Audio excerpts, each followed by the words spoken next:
अस्सलाम वालेकुम students, welcome to our first logic lounge. हम कैलकुलस में एसएम यूसुफ का चैप्टर नंबर 9 डिस्कस कर रहे थे, जिसमें हम एक्सरसाइज नंबर 9.3 को फुली कंप्लीट कर चुके हैं। हम अब स्टार्ट करने जाएंगे एक्सरसाइज नंबर 9.4, लेकिन उसको स्टार्ट करने से पहले हमारे पास एक इम्पोर्टेंट टॉपिक है डायरेक्शनल डेरिवेटिव। हम उसको देखेंगे कि डायरेक्शनल डेरिवेटिव क्या होता है, ताकि आपको इसके बारे में कंसेप्ट क्लियर हो, फिर हम एक्सरसाइज की तरफ जाएंगे। तो डायरेक्शनल डेरिवेटिव को डिस्कस करने से पहले हम जो ऑर्डिनरी डेरिवेटिव है और पार्शियल डेरिवेटिव है उसको डिस्कस कर लेते हैं, और उसके बाद उनका कंपैरिजन करते हैं डायरेक्शनल डेरिवेटिव के साथ। तो अब आपको समझ आएगा कि डायरेक्शनल डेरिवेटिव एक्चुअल में होता क्या है। सिंपल ऑर्डिनरी डेरिवेटिव क्या होता है कि आपके पास एक फंक्शन है y की रिस्पेक्ट से, वो लिखा हुआ है for example y is equal to कुछ भी x इंटू 2x, कुछ भी इस तरह करके फंक्शन लिखा है। ठीक है, आप इसका डेरिवेटिव लेना है। अगर आपको आ जाए एक्स की रिस्पेक्ट से डेरिवेटिव लो, तो आप ऐसे लोगे D Y by D X. ये ऑर्डिनरी डेरिवेटिव है कि ये फंक्शन है वाई, उसका आप डेरिवेटिव लेना चाह रहे हो, एक्स की रिस्पेक्ट से भी ले रहे हो, एक वेरिएबल की रिस्पेक्ट से आप फंक्शन का डेरिवेटिव ले रहे हो, उसको आप ऑर्डिनरी डेरिवेटिव कहते हो। इसी तरह अगर हम पार्शियल डेरिवेटिव की बात करें, फॉर एग्जाम्पल ये मेरे पास फंक्शन है, मैं इसको नाम देती हूँ z is equal to F into X Y. ठीक है, ये मेरे पास फंक्शन है। अब मैं इसका पार्शियल डेरिवेटिव लेना चाह रही हूँ। पार्शियल डेरिवेटिव क्या होता कि हम किसी एक वेरिएबल की रिस्पेक्ट से डेरिवेटिव लेंगे। जैसे यहाँ फंक्शन की डिपेंडेंस ज्यादा वेरिएबल्स पर है, एक्स और वाई पे है, तो पहले मैं इसका एक्स की रिस्पेक्ट से डेरिवेटिव ले लूंगी, देन मैं इसका वाई की रिस्पेक्ट से डेरिवेटिव ले लूंगी। तो यहाँ पर क्या होगा, जब मैं एक्स की रिस्पेक्ट से डेरिवेटिव ले रही हूँ, जिसको मैं कहूंगी जी एक्स ले रही हूँ, तो वो क्या होगा, आप कहेंगे कि मैं एक्स की डायरेक्शन में डेरिवेटिव फाइंड करी हूँ। एक्स की डायरेक्शन, या आप ये कह सकते हैं कि मैं आई यूनिट वेक्टर की डायरेक्शन में फाइंड कर रही हूँ डेरिवेटिव।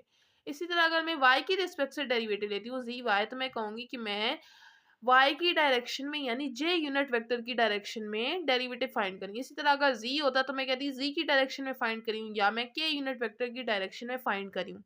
तो पार्शियल डेरिवेटिव के अंदर आपके पास तीन डायरेक्शंस होती हैं, एक्स वाई जी, आप उनके अलोंग फाइंड कर सकते हो। लेकिन डायरेक्शनल डेरिवेटिव क्या होता है, ये आपको ये अपॉर्चुनिटी देता है कि आप किसी भी डायरेक्शन में आप अपना डेरिवेटिव फाइंड कर सकते हो। फॉर एग्जाम्पल, ये आपके पास यहाँ पर एक पॉइंट है, ठीक है, यहाँ पे एक वेक्टर है, फॉर एग्जाम्पल मैं उसको v का नाम देती हूँ, और यहाँ पे पॉइंट है। ठीक है, आपने इस पॉइंट के अलोंग डायरेक्शन यहाँ पे फाइंड करनी है कि इसके अलोंग डेरिवेटिव, यहाँ पे डेरिवेटिव इस डायरेक्शन के अलोंग आपने फाइंड करना है। तो आप कैसे फाइंड करोगे, तो उसको फाइंड करने के लिए डायरेक्शनल डेरिवेटिव आपकी हेल्प करता है कि आप डायरेक्शनल डेरिवेटिव का यूज करते हुए किस तरह से किसी भी एनी डायरेक्शन में आप डेरिवेटिव फाइंड कर सकते हो।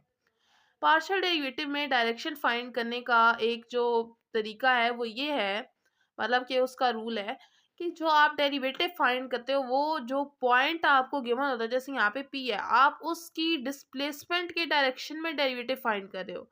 यानी कि डिस्प्लेसमेंट किस डायरेक्शन में है, डिस्प्लेसमेंट में कितना चेंज आ रहा है, उसकी रिस्पेक्ट से आप डेरिवेटिव फाइंड करोगे। यहाँ पे तो ऑर्डिनरी डेरिवेटिव में ये होता है ना, simple measure of rate of change होता है।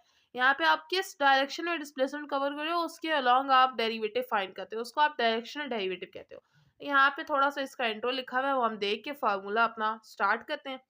तो यहाँ पे लिखा हुआ है एक फंक्शन है फॉर एग्जाम्पल यू, उसकी डिपेंडेंस एक्स वाई जी 10 वेरिएबल्स पर आ रही है, और वो किसी भी एक रीजन के अंदर है। ठीक है, फिर मैंने कहा कि एक पॉइंट है पी, उस रीजन डी के अंदर एक पॉइंट पी है, और हम लेट कर रहे हैं कि डेल्टा एस, ये हमारे पास डिस्प्लेसमेंट है, डेल्टा एस डिनोट करें measure of displacement of P in a specified direction. यानी पी किस डायरेक्शन में डिस्प्लेसमेंट कवर कर रहा है, उसको मेजर कौन कर रहा है, डेल्टा एस।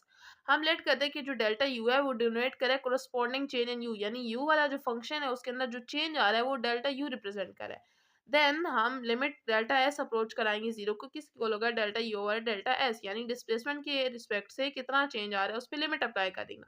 अगर ये चीज़ हमारे पास एग्जिस्ट करती है तो हम कहेंगे कि ये डेरिवेटिव ऑफ यू हमारे पास एट पॉइंट पी एग्जिस्ट कर रहा है, और उसको हम डिनोट कैसे करते हैं, D U by D S से। यानी यू हमारे पास एक फंक्शन था, उसका हम डेरिवेटिव किसके लिहाज से लेंगे, डिस्प्लेसमेंट यानी एस के लिहाज से आप डेरिवेटिव फाइंड करोगे। और D U by D S find करने का फार्मूला आपके पास क्या होता है, वो हमारे पास होता है V vector dot gradient of U vector over V vector का मैग्नीट्यूड। अब ये सारी चीजें आपके पास किस तरह से आएंगी हम ये भी देख लेते हैं।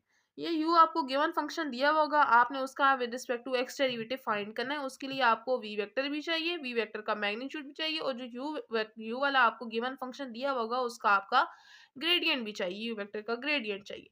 अब ग्रेडियंट क्या होता है ये हम पहले देख लेते हैं। ग्रेडियंट क्या होता है?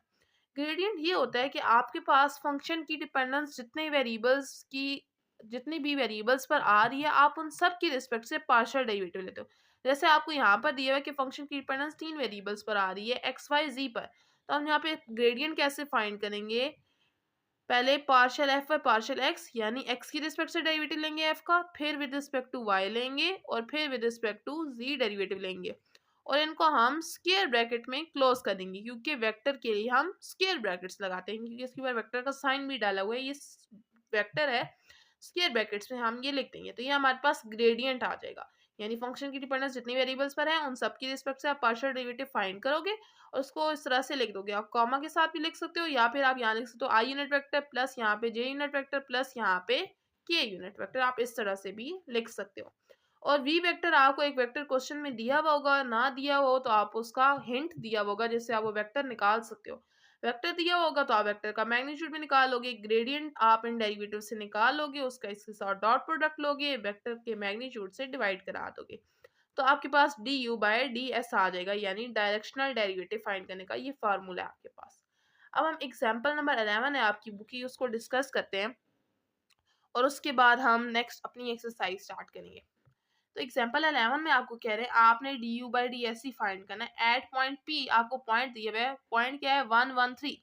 ये जो 1 है ये x की वैल्यू है, ये वाला 1 y की वैल्यू है, 3 क्या है z की वैल्यू, x y z, ठीक है। In the direction of origin की जो पॉइंट P है ये ओरिजिन की डायरेक्शन में है, जबकि जो U हमें फंक्शन दिया हुआ वो x y z के इक्वल है। अब जो जो फॉर्मूलाज के अंदर हमने चीजें देखी हम वो सारी लाइन वाइज निकालेंगे। सबसे पहला काम आपका है कि आपने ग्रेडियंट बनाना है, तो ग्रेडियंट के लिए सबसे पहले आपको डेरिवेटिव्स चाहिए, तो हम डेरिवेटिव्स लेंगे। मैंने यहाँ लिखा गिवन मुझे दिया हुआ है u is equal to X Y Z. अब मुझे x y और z तीनों की रिस्पेक्ट से पार्शियल डेरिवेटिव लेना है। पहले मैं लेती हूँ x की रिस्पेक्ट से, x की रिस्पेक्ट से लूंगी तो देखिए x की रिस्पेक्ट से x का डेरिवेटिव 1 आ जाएगा, और y z कांस्टेंट है वो साथ एज इट इज। इसी तरह अब यहाँ पे मैं y की रिस्पेक्ट से लेने वाली हूँ, यहाँ पे सॉरी u आना था और यहाँ पे y, कि मैं partial u partial y find कर रही हूँ। अब y की रिस्पेक्ट से लेंगे तो y की रिस्पेक्ट से y का डेरिवेटिव 1 आएगा, साथ x z कांस्टेंट है वो एज इट इज। इसी तरह z की रिस्पेक्ट से लेंगे तो z का 1 आ जाएगा, x y as it is. Derivatives आ गए तो मैं यहाँ लिखूंगी ग्रेडियंट ऑफ u मेरे पास इक्वल होता है partial u by partial x, partial u by partial y, और partial u by partial z, यानी तीनों की रिस्पेक्ट से डेरिवेटिव। तो वो जो वैल्यूज आई हैं ये तीनों मैंने आप पर पुट कर लूंगी। अब एक बात आपने याद रखनी है कि जो आप ग्रेडियंट निकालोगे आप या फिर यहीं पर डायरेक्ट पॉइंट्स पुट कर लो। ये जो आपको पी के पॉइंट्स दिए हुए हैं क्वेश्चन के अंदर कि एक्स की जगह 1 वाई की जगह 1 और जी की जगह 3 पुट करना है, वो आप यहीं पर पुट करके डायरेक्ट यहाँ ऐसे पुट कर लो, या जैसे अभी मैंने यहाँ पर पुट नहीं किया, मैंने ग्रेडियंट बना लिया, उसके बाद आप यहाँ पर वो पॉइंट पुट कर लो जो आपको क्वेश्चन में दिया हुआ है। तो एक्स की जगह वाई 1 पुट करूंगी, वाई की जगह भी 1 पुट करूंगी, और जी की जगह 3 पुट करूंगी, क्योंकि मैंने जो ग्रेडियंट निकालना है वो गिवन पॉइंट में निकालना है। पॉइंट मुझे पी दिया हुआ है तो मैं उस पे वैल्यूज निकालूंगी। तो यहाँ पे देखिए ग्रेडियंट ऑफ यू मेरे पास एट पी निकल आया, जिसमें मैंने एक्स वाई जी की वैल्यूज पुट की। 1 को 3 से किया 3, 3 को 1 से मल्टीप्लाई करूंगी 3, और 1 को 1 से करूंगी तो 1 आ जाएगा। ये आपके पास ग्रेडियंट आ चुका है। अब दूसरा मैंने आपको कहा था आपको वी वेक्टर क्वेश्चन में गिवन होगा, नहीं गिवन होगा तो आपको उससे रिलेटेड कुछ हिंट दिया होगा। तो आपको दिया हुआ है कि ये एक यहाँ पे पॉइंट है पी जो आपको दिया हुआ है, ठीक है, और वो कह रहे हैं उसकी जो डायरेक्शन है वो ओरिजिन की डायरेक्शन यानी इस डायरेक्शन में, और ओरिजिन पे एक्स वाई और जी तीनों कोऑर्डिनेट्स क्या होते हैं, जीरो होते हैं। एक्स भी जीरो, वाई भी और जी भी जीरो होता है ओरिजिन पे, क्योंकि तीनों की वैल्यूज यहाँ पर जीरो हैं। अब मुझे वेक्टर निकालना है तो वेक्टर कैसे निकलेगा, इस फाइनल में से इनिशियल वाले को माइनस करूंगी, यानी पी ओ, पी में से ओ को माइनस कर लूंगी। अब पी मुझे क्वेश्चन में गिवन थे पॉइंट्स, वो मेरे पास क्या थे, वो थे 1 1 और 3।